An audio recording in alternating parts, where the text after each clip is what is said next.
सप्रेम जय महाराष्ट्र. महाराष्ट्रभरातून शिवसेना एक वादळ या माध्यमाला पाहणाऱ्या तुम्हा तमाम प्रेक्षकांना, सर्व शिवसैनिकांना माझा अनिश गाढवेचा मानाचा जय महाराष्ट्र. जर हे माध्यम पहिल्यांदाच पाहत असाल ताबडतोब या माध्यमाला सबस्क्राईब करा. महाराष्ट्रभर शिवसेनेच्या ज्वलंत विचारांना पोहोचवणाऱ्या या माध्यमाला तुम्ही सर्वांनी मिळून मोठं करा ही नम्र विनंती करतो. काल महाराष्ट्राच्या मुख्यमंत्र्यांनी विधानसभेतनं हिंदीतनं एक धमकी दिली. आता महाराष्ट्राची विधानसभा धमकी हिंदीतनं नेमकं काय घडलं होतं? सन्मान्य राजसाहेबांनी काय घ्यायचा आहे तो समाचार घेतलाय, पण ह्याला थोडंसं विस्कटवून सांगतो. हिंदीतनं धमकी का? कारण सध्या देशभरातले हिंदी मीडिया इन्फ्लुएन्सर, विशेषतः स्वतंत्र पत्रकारिता फ्रीलान्सर आपण त्यांना म्हणू शकतो, पत्रकारितेतले जे हिंदी मीडिया इन्फ्लुएन्सर आहेत त्या साऱ्यांची नजर महाराष्ट्रावर आहे. कारण साऱ्या गोष्टींचा, साऱ्या घटनांचा, राजकारणामध्ये विशेषतः घडणाऱ्या घटनांचा उगमस्थान सध्या महाराष्ट्र आहे. इथला भ्रष्टाचार असेल सर्वोच्च स्थानावर आहे देशामध्ये. जे काल देवेंद्र फडणवीस म्हणाले महाराष्ट्राचा अपमान करू नका, माझा अपमान चालेल पण महाराष्ट्राचा अपमान करू नका. महाराष्ट्राचा अपमान कोणीच करत नाही. महाराष्ट्राचा अपमान कोणाकडून कधी होऊ शकत नाही. आणि महाराष्ट्राचा मान सन्मान हा तुमच्यावर अवलंबून नाही, तुम्ही सांगाल त्याच्यावर अवलंबून नाही. महाराष्ट्राचा मान सन्मान हा फार मोठा आहे आणि तो उभ्या देशाला आहे. महाराष्ट्राचं योगदान या देशासाठी काय राहिलेलं आहे हे देवेंद्र फडणवीसांनी सांगायची गरज नाही. महाराष्ट्र हे महान राष्ट्र आहे. जो काही अपमान होतोय ना आणि जी काही बेआबरू होते ही देवेंद्र फडणवीस तुमच्या पक्षाची, तुमची आणि तुमच्या सोबतच्या गटांची होतीये. त्याला महाराष्ट्राशी जोडू नका. या अगोदरचं तुमचं स्टेटमेंट तुम्हाला आठवण करून देतो. ज्यावेळेस शिवसेनेवर बोलताना आपण भर विधानसभेत म्हणाले होते तुम्ही म्हणजे महाराष्ट्र नव्हे, तुम्ही म्हणजे महाराष्ट्र नव्हे. अगदी असंच देवेंद्र फडणवीस, तुम्ही म्हणजे महाराष्ट्र नव्हे. महाराष्ट्राच्या अपमानाची गोष्ट करता ज्यावेळेस 2014 साली घोषणा दिली होती कुठे नेऊन ठेवला महाराष्ट्र माझा, तोही महाराष्ट्राचा अपमानच होता काही. त्यामुळे या गोष्टींमध्ये आपण घुसू नये. आता मी येतो माझ्या मूळ विषयावर. हिंदीमध्ये ही घोषणा का किंवा हिंदीमधून ही धमकी का? या साऱ्या हिंदी मीडियाने विशेषतः, कारण मराठीही असतील सोबतीला, पण हिंदी ही देशभर दाखवली जाते. आणि हिंदू इन्फ्लुएन्सर ज्या प्रकारे यांची सगळी भांडाफोड करत आहेत, या राजकारण्यांची, यांच्या भ्रष्टाचाराची, यांच्या कांडांची, त्यामुळे उद्विग्न झालेले आहेत. काय करावं, काय करू नये. महाराष्ट्रात तर बदनाम होतोय, देशातही बदनाम होतोय. या सर्वांसाठी हिंदीतनं तो एक धमकी वजा इशारा जो महाराष्ट्राच्या विधानसभेत मी छोडूंगा नाही, ते काय म्हणाले तुम्हाला ऐकायचं एकदा? तुम्ही ऐकलं असाल, नसेल ऐकलं, ज्यांनी नाही ऐकलं त्यांच्यासाठी एक क्लिप दाखवतो, पहा काय म्हणाले. पण माझा आक्षेप या गोष्टीला आहे, मला बदनाम करा पण महाराष्ट्राला बदनाम करू नका.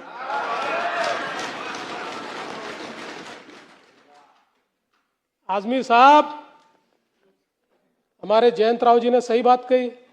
जिनको कुत्ता नहीं पहुंचता वो आजकल सोशल मीडिया पर आकर सबको गाली देते हैं, मुख्यमंत्री को भी गाली देते हैं. ऐसे कुछ भाड़े के टट्टे इस मिसिंग लिंक के बारे में भी पैसा ले लेकर सोशल मीडिया पर लिख रहे थे. उनको भी कह देना चाहता हूं, अगर महाराष्ट्र का अपमान करोगे छोड़ूंगा नहीं.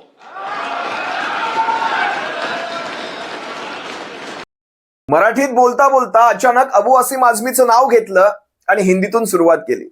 आता विचार करा, ज्या अबू असीम आझमीचं नाव घेतलं त्याला स्वतःला सुद्धा फटके पडले होते महाराष्ट्राच्या विधानसभेत हिंदीतून शपथ घेतल्याबद्दल. त्याचं नाव घेऊन महाराष्ट्राचे मुख्यमंत्री मराठीतून टाळून त्यांनी हिंदीतून सुरुवात केली. काय म्हणाले? भाषा बघा, महाराष्ट्राच्या मुख्यमंत्र्याची भाषा बघा. आणि हा व्हिडिओ जो तुम्ही आता पाहिलात तो स्पष्टपणे पुरावा आहे महाराष्ट्राच्या मुख्यमंत्र्यांचं संतुलन ढासळल्याचा. स्पष्टपणे महाराष्ट्राच्या मुख्यमंत्र्यांचं संतुलन बिघडलेलं आहे. त्यांना 2029 मध्ये आपली अधोगती, आपला पराभव आजच दिसत आहे. आपल्या गटातटांसकट, त्या टोळ्यांसकट त्यांना त्यांचा पराभव दिसतोय. काय म्हणाले? कुत्ते, भाडे के टट्टू. काय म्हणाले? कुत्ते जिनको कुत्ता भी नहीं पूछता, पोहोचता बोलले ते. त्यांना पूछता बोलायचं होतं ना, पोहोचता बोलावं लागलं. सोशल मीडिया पर आकर मुख्यमंत्री को गाली देते हैं, पैसा लेकर सोशल मीडिया पर आके मुख्यमंत्री को गाली देते हैं. महाराष्ट्र का अपमान करोगे तो मैं छोडूंगा नहीं. महाराष्ट्राचा अपमान कुठे केला? महाराष्ट्राचा अपमान. आणि हे मी छोडूंगा नाही याचा अर्थ तुम्हाला कळतो. आज शिवसेना एक वादळ सारख्या माध्यमाला कायदेशीर नोटीस आली. माफ करा, ह्या गोष्टी सुद्धा सांगणं मला गरजेचं वाटतं. बॅकग्राऊंडला काय गोष्टी घडतात लक्षात घ्या. आज शिवसेना एक वादळ सारखं माध्यम, 6-6 लाख शिवसैनिक ज्याच्यावर एकवटलेत, ते माध्यम उभं राहिले. तुम्हा शिवसैनिकांच्या आशीर्वादाने उभं राहिले. ह्या माध्यमाला, अशा माध्यमांना स्ट्राईकच्या नोटिसेस देणं, ह्या नोटिसेस मधून जर उत्तरे नाही दिली तर ही माध्यमं डिलीट करणं, म्हणजे सोशल मीडियाचे नियम लावून ही असली माध्यमं डिलीट करून टाकणं, इथपर्यंत जर मर्यादा घालत असतील तर आपण कुण्या दिशेने चाललेलो आहोत? शिवसेना एक वादळ या माध्यमाला वाचवण्यासाठी मी जीवाचं रान करेल. आम्ही सरपे कफन तर बांधून चालतोच. ज्यावेळेस राजकारणामध्ये आम्ही ते पलीकडचं हिरवळ असलेलं गवत, लुसलुशीत हिरवं गवत नाही निवडलं, तिथेच आम्ही ठरवलं होतं आम्हाला सरपे कफन बांधायचं. आम्हाला आमचं सुक गवत प्यारं आहे. आम्ही आमच्या तत्वांशी, निष्ठेशी, आमच्या पक्षाशी, आमच्या पक्षाच्या विचारधारेशी, आमच्या नेत्याशी आम्ही प्रामाणिक आहोत. आम्ही फाटक्या खिशाचे असू पण हृदयाचे आम्ही अमीर आहोत. आमच्यासारखी श्रीमंती कोणाचीच नाही. आमच्या आई बापांनी आम्हाला शिकवलंय, कष्टाची बरी भाजी भाकरी, तुप साखरेची चोरी नको. हे आमच्यावर संस्कार आहेत. आमच्यावर मूल्य शिक्षणाचे संस्कार झालेले आहेत. कष्टाची बरी भाजी भाकरी, तुप साखरेची चोरी नको. आज शिवसेना एक वादळ लढतंय. तुम्हा सर्वांना मी पुनश्च सांगतो, आपण सबस्क्राईब केलं नसाल सबस्क्राईब करा, लाईक करा व्हिडिओजला, जेणेकरून शिवसेना एक वादळ पोहोचेल. याचा दरारा आहे. उगाच आपल्याला नोटिसेस येत नाहीत. आपल्याला जॉईन पर्याय आहे. ज्यांना जॉईन शक्य आहे, सबस्क्राईबच्या बाजूला जॉईन पर्याय आहे, त्याद्वारे आपण जॉईन करू शकता. ज्यांना गुगल पे, फोन पे द्वारे सहकार्य करायचं असेल शिवसेना एक वादळच्या सामाजिक कार्यांमध्ये, कायदेशीर केसेसमध्ये, शिवसैनिकांवर पडणाऱ्या केसेसमध्ये, आपण गुगल पे, फोन पे क्रमांक लिहून घ्या 99 87 70 34 18 9987703418. अनिश गाढवे नाव दिसेल तुम्हाला. अनेक पर्याय आहेत. आपण सुद्धा शिवसेना एक वादळच्या पाठीशी ठाम उभे राहा. आता विचार करा, ज्यावेळेस आपण धमकी देता मी सोडणार नाही, मला वाटतं सन्माननीय राजसाहेबांनी योग्य आज उत्तर दिलेलं आहे. मनसे अध्यक्ष ज्यावेळेस आज उतरले आणि ज्या प्रकारे मिमिक्री केली देवेंद्र फडणवीसांची, ठाकरेंनी देवेंद्र फडणवीसांना, किंबहुना देवेंद्र फडणवीस प्रथम, कारण आता भाजपा म्हणजे मला कोणी दिसत नाही. केंद्रात ते 2 आणि राज्यामध्ये हे 1. याच्या व्यतिरिक्त भाजपा आहे कुठे? भाजपा कुठे? मला भारतीय जनता पक्ष म्हणून दिसत नाही. त्यामुळे देवेंद्र फडणवीसांना, भाजपाला नाही, देवेंद्र फडणवीसांना शिंगावर घेतलेला आहे. आणि ठाकरेंनी आपला तो मार्ग निवडलेला आहे. कुण्या दिशेने ठाकरेंचा प्रवास आहे? ठीक आहे, 2 वर्ष जातील या सगळ्या संघर्षामध्ये. तुम्ही पाहताय कशा प्रकारे महाराष्ट्रभरातून ठाकरेंना जो उदंड प्रतिसाद मिळतोय, तो प्रतिसाद पाहता एकनाथ शिंदे असतील, अजित पवारांच्या गटाचं तर कुठे नावच घेतलं जात नाही. आता स्वतः देवेंद्र फडणवीसांचा एक व्हिडिओ दाखवेल मी तुम्हाला. पण आज सन्माननीय राजसाहेबांनी ह्या दोघांच्याही पोटामध्ये गोळा उठवलेला आहे. पहा काय म्हणाले. एक वेळ मला बोला,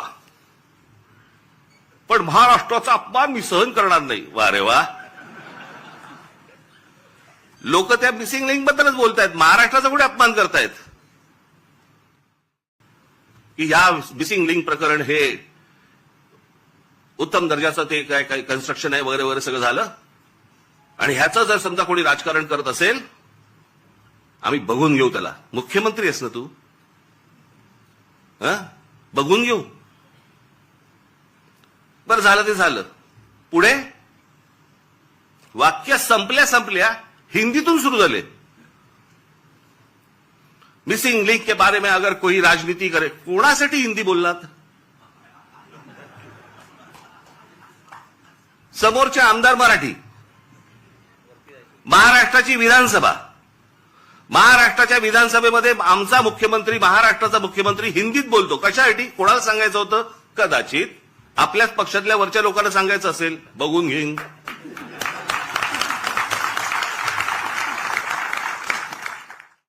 ज्या प्रकारे सन्माननीय राजसाहेबांनी देवेंद्र फडणवीसांची घेतली, अगदी एकेरी भाषेमध्ये, महाराष्ट्राचा मुख्यमंत्री आहे ना तू, ज्या प्रकारे ते बोलले, त्यांच्या मनामध्ये नेमकं काय चाललंय हे आम्ही समजू शकतो. आज ठाकरे हा ब्रँड संपवायचा देवेंद्र फडणवीस प्रयत्न करत आहेत, हे स्पष्टपणे उभा महाराष्ट्र पाहतो. आज विचार करा, म्हणजे मी तुम्हाला मगाशीच उदाहरण दिलं, 14 मध्ये कुठे नेऊन ठेवलाय महाराष्ट्र माझा, या अशा प्रकारच्या घोषणा, हा महाराष्ट्राचा अपमान नव्हता. पण आज देवेंद्र फडणवीसांना बोललं म्हणजे महाराष्ट्राला बोलल्यासारखं झालं का? म्हणजे जसं केंद्रामध्ये किंवा केंद्रातल्या भाजपाला काही बोललं तर हिंदू विरोधी, राष्ट्रविरोधी, धर्मविरोधी ही सर्टिफिकेट वाटायची. तोच दुसरा अध्याय महाराष्ट्रामध्ये चालू झाला. देवेंद्र फडणवीसांना बोललं की महाराष्ट्राला बोललं. हा एक नवा पायंडा पाडण्याचा काल एक प्रयत्न मला दिसला. म्हणजे महाराष्ट्र किंवा एवढा महाराष्ट्राची महानता एवढी कमी झाली का की ते तुम्हाला बोलल्यानंतर महाराष्ट्राची महानता कमी होईल? हे महान राष्ट्र आहे, हे महाराष्ट्र आहे. याचा आणि तुमच्या नावाचा काहीच संबंध नाही, तुमच्या पक्षाचा आणि ह्याचा काहीच संबंध नाही. हे मराठी माणसाचं राष्ट्र आहे, हे महाराष्ट्र आहे. उभ्या देशाला आधार देण्याचं काम या महाराष्ट्राने केलं. उभ्या देशाला इतिहास त्याला साक्षी आहे. असो, महाराष्ट्राचा अपमानच जर बघायचा आहे तर नरसापूरची जी घटना घडली हा महाराष्ट्राचा अपमान नाही. तान्ह्या तान्ह्या बाळांवर बलात्काराच्या घटना घडतात, हा महाराष्ट्राचा अपमान नाही. कालपर्यंत ते विद्यार्थी, अगदी टीईटीच्या विद्यार्थ्यांचं घ्या, त्यांचे पेपर फुटतात, हा महाराष्ट्राचा अपमान नाही. ज्या नीटचा घोटाळा झाला त्याची सुरुवात उगमस्थान महाराष्ट्र आहे, उगाच ते हिंदी मीडिया इन्फ्लुएन्सर इथे महाराष्ट्रावर घसरत नाहीत, हा महाराष्ट्राचा अपमान नाही. म्हणजे अगदी समुद्रावरच्या वाऱ्याने छत्रपती शिवरायांचा काल बांधलेला पुतळा पडतो, हा महाराष्ट्राचा अपमान नाही. महाराष्ट्राचा अपमानच तुम्हाला बघायचा आहे तर फक्त देवेंद्र फडणवीसांना बोललं की महाराष्ट्रात. अगदी आजच नांदेड नागपूर रोडवर तो एक ब्रिज कोसळतो, काल परवा सुरुवात झालेला. आता त्याची वरची लेअर नाही पडली, नाहीतर देवेंद्र फडणवीसांकडे तिथेही उत्तर होतं की पहिली लेअर पावसाळ्यात जात असते, दुसरी लेअर टाकायची असते. इंजिनिअरिंग शिकवतात देवेंद्र फडणवीस. बाजूची भिंत पडली देवेंद्र फडणवीस, दुसरी लेअर बांधून घ्या त्याच्यावर लवकर, किंवा दुसऱ्या लेअरचा एक प्रयोग करून पहा देवेंद्र फडणवीस त्याच्यावर. महाराष्ट्राचा जर अपमानच तुम्हाला बघायचा असेल तर अनेक गोष्टी आहेत महाराष्ट्राच्या अपमानाविषयी बोलायचं झालं तर. पेपर फुटी असेल, शिक्षकांचं भर पावसातलं तिथे आझाद मैदानातलं आंदोलन असेल, खासदार पत्रकारांना शिव्या देत असतील. काल तुम्ही पाहिलात एका यांच्याच गटातल्या, या एकनाथ शिंदेच्या गटातल्या एका नगरसेवकाने डॉक्टरांना, महिला डॉक्टरांना मारहाण केली. हा महाराष्ट्राचा अपमान नाही. उभ्या देशातली हिंदी मीडिया सुद्धा तुम्हाला या बाबतीत प्रश्न विचारते, हा महाराष्ट्र नाही, अपमान नाही. महात्मा ज्योतिबा फुले असतील, मा सावित्री असतील, छत्रपती शिवरायांच्या बद्दल असतील, तुमचे नेते अपमान करून जातात, हा महाराष्ट्राचा अपमान नाही. विचार करा, मराठी माणसाला महाराष्ट्रात घर मिळत नाही. मी सर्वे रोल आउट केला, लोकांना विचारलं महाराष्ट्राचा अपमान तुम्ही नेमका कशात पाहता. लोकांचे ही उत्तर आली आहेत मला. मराठी माणसाला घर दिलं जात नाही या महाराष्ट्रामध्ये, हा महाराष्ट्राचा अपमान आहे. विचार करा, एवढी सारी उत्तरं लोकांकडनं येतात. तुम्हाला याच्यातलं फक्त काय दिसलं तर देवेंद्र फडणवीसांना बोललं म्हणजे महाराष्ट्राचा अपमान? अजिबात नाही. आणि काय म्हणतात, शिव्या तुम्हाला आम्हाला काय द्यायच्या तेवढ्या शिव्या द्या. महाराष्ट्र म्हणजे शिव्याच देत असतो का? महाराष्ट्र शिव्या देणारा महाराष्ट्र नाही. ह्या शिव्या ज्या तुम्हाला मिळतायत ह्या तुमच्या कर्माने मिळतायत. तुम्ही ज्या प्रकारची कार्य करतायत, आज प्रत्येक कामामध्ये ज्या प्रकारच्या टक्केवाऱ्या खाल्ल्या जातात, तुम्हाला ही अशीच बांधकामं, अशीच क्वालिटी तुम्हाला मिळणार. आज तुमच्या 100 रुपयातल्या कामातले 99 रुपये हे वाटावाट्यांमध्ये जातात. 1 रुपयाचं काम काय होणार, त्याला क्वालिटी काय मिळणार, हे लक्षात घ्या. आणि काय म्हणतायत, मी तुम्हाला एक व्हिडिओ दाखवतो. माझं आज 10 वर्षांनंतरच्या गोष्टी करतात बरं का साहेब. 10 वर्षांनंतर देवेंद्र फडणवीस आणि एकनाथ शिंदेचं नाव असणार, हे शिव्या देणारे कुठेच नसणार. मला तर खरंच नवल वाटलं. सुनेत्रा पवारांनी याच्यावर एखादा आक्षेप घ्यायला पाहिजे. बाबा, 10 वर्षांनंतर आम्ही युतीत नाही आहोत का? म्हणजे आम्ही ज्यावेळेस सत्तेतून तुम्ही पाय उतार होणार आहात त्यावेळेस तुम्ही आम्हाला सोडून देणार आहात का? सत्तेतून पाय उतार तर व्हायचंय, त्यावेळेस कदाचित राष्ट्रवादी काँग्रेस अजित पवार गटाचा त्याच्यात समावेश नसणार कदाचित. पहा जरा काय म्हणाल. आणि सवाल हा नाही आहे, अरे देवेंद्र फडणवीसला शिव्या द्या, त्याला सवय आहे, शिव्या प्रूफ आहे मी. कारण जीवनात एकच गोष्ट शिकलो, आजपासून 10 वर्षांनी हे शिव्या देणारे दिसणार नाही, पण ती कनेक्टिंग लिंक असेल आणि देवेंद्र फडणवीसचं आणि एकनाथ शिंदेचं नाव असेल. खरं तर देवेंद्र फडणवीस ज्या एकनाथ शिंदेचं नाव घेत होते ते एकनाथ शिंदे बरोबर 4 दिवसापासून दवाखान्यामध्ये होते. ज्या काळामध्ये देवेंद्र फडणवीस एकटे पडले होते, म्हणजे महाराष्ट्रातली ही मिसिंग लेन, याचं जेवढं श्रेय देवेंद्र फडणवीसांनी घेतलं नसेल त्याहून जास्त लाखोल्या देवेंद्र फडणवीसांनी खाल्ल्या. तुम्ही पाहिलात, हा विषय फक्त मिसिंग लेनचा नाही, हा विषय त्यातल्या 7,000 कोटींचा नाही, हा विषय आहे तुमच्या नीतिमत्तेचा. ज्या प्रकारे कुठल्याही अगदी लहानात लहान गोष्टीचं सुद्धा तुम्हाला क्रेडिट घ्यायचं असतं, महाराष्ट्राच्या विधानसभेत त्यांनी काल हेही म्हणाले 18 तासात मी ट्रॅफिक मोकळी केली. 18 तासात म्हणजे मला ते बिहारचं उदाहरण आठवतं. त्या विक्रमशिला काहीतरी तो पुलाचं नाव होतं. तो ब्रिज उद्घाटनानंतर महिन्याभराच्या आत पडला, नदीमध्ये पडला. त्याच्यावर एक ओंडका टाकल्यासारखा एक कनेक्टिंग लोखंडी पूल तात्पुरता बांधण्यात आला, का तर कमीत कमी दुचाकी तरी जाव्यात. त्याच्यावर सुद्धा भारतीय जनता पक्षाने बॅनर लावले होते ओंडक्यावर. अगदी तसंच 18 तासात हे तुमचं काम आहे. तुम्ही तिथे लोकांकडनं टोल घेता, 600 रुपयांचा टोल घेता आणि तुम्ही म्हणता 18 तासात मोकळा गेला. ही फुशारकी मारण्याची गोष्ट नाही. आज महाराष्ट्रातले तमाम हे सोशल मीडिया इन्फ्लुएन्सर आहेत, हे तुमच्या पाठीशी का हात धुवून लागले याचं कारण लक्षात घ्या. जर तुमची कर्म चांगली असती तर त्यांनी हा प्रकार केला नसता. तुम्ही म्हणतायत पैसे घेऊन करतायत. आमच्याकडे पैसे नाहीयेत वाटायला, किंवा आम्हाला कोणी पैसे देत नाही. आम्हाला कोणी पैसे देत नाही त्या तुमच्या विरोधात पोस्ट टाकायला. आणि आत्ताच्या काळात सरकारच्या विरोधात बोलणं हे सोपं नाही. कारण ज्या प्रकारे सरकार वागतंय, मला खरंच तो इंग्रजांचा काळही बरा असेल असं वाटायला लागलंय. कमीत कमी तिथे बोलण्याचं स्वातंत्र्य होतं. तिथे बोलण्याचं स्वातंत्र्य होतं. हे लक्षात घ्या. कारण आज ज्या प्रकारे सरकार वागतंय, आज तुम्ही पहा ना, इथेनॉलचं नाव, मला खरं तर गडकरींची चिंता जास्त आहे. म्हणजे गडकरी ज्या प्रकारे इथेनॉलची ब्रँडिंग करतायत, पेट्रोलियम मंत्री करत नाहीत तेवढी गडकरी ब्रँडिंग करतायत. इकडे महाराष्ट्रात देवेंद्र फडणवीस बदनाम आहेत. गडकरी तिकडे रस्त्यांचे खड्डे आणि गडकरींचं ते भाषण व्हायरल होत आहे सगळीकडे की सौदी अरेबियाच्या का कुठल्या दुबईच्या राजाने ह्यांना 6 महिन्यांसाठी मागितलंय वगैरे, खाली खड्ड्यांचे सगळे फोटो येतात. आज गडकरी बदनाम आहेत, देवेंद्र फडणवीस बदनाम आहेत. हे सगळं म्हणजे कोण आपल्या कॉम्पिटिशन मधनं नेते बाहेर काढतंय मला माहित नाही. म्हणजे राजसाहेबांचा तो आरोप जो आहे तो काही अर्थी मला खरा दिसू लागतो इथे. म्हणजे नरेंद्र मोदी 2029ला त्यांनी खरं तर पंतप्रधान पदाच्या शर्यतीत सुद्धा येऊ नये. त्यांना पंतप्रधान पद मिळणार सुद्धा नाही, कारण भारतीय जनता पक्ष स्वतः सत्तेत राहणार नाही. पण त्यांनी येऊ सुद्धा नाही, कारण ज्या प्रकारे नरेंद्र मोदी आता वागतायत, ज्या प्रकारे त्यांचा वागण्या बोलण्याची ती पद्धत दिसते परदेशांमध्ये, अजिबात त्यांनी येऊ नये. आणि मग कोण कॉम्पिटिशन मध्ये आपली कॉम्पिटिशन कमी करतंय, स्पर्धा कमी करतंय? गडकरी बदनाम, इथेनॉल. आज तुम्ही ज्यावेळेस टाकी फुल करायचे, तुमच्या टाकीला 600चा ऍव्हरेज दिसायचा. तुम्ही रेंज जर पाहत असाल आपल्या कारची, 600चा ऍव्हरेज दिसायचा एकदा टाकी फुल केल्यानंतर, 40 लिटरची टाकी फुल केल्यानंतर. आज तो ऍव्हरेज 450 वर आला. टाकी फुल केल्या केल्या तुम्ही ऍव्हरेज बघा, रेंज बघा, 450 वर येते. एका टाकी मागे जर 150 किलोमीटर कमी होत असतील आणि तेवढ्याच किमतीचं पेट्रोल तुम्ही भरत असाल तर तुमचा खिसा कसा कापला जातोय पहा. बदनाम आहे देवेंद्र फडणवीस, गडकरी सारे बदनाम झालेले आहेत. महाराष्ट्र वाट पाहतो यांना कसं आम्ही देशोधडीला लावू.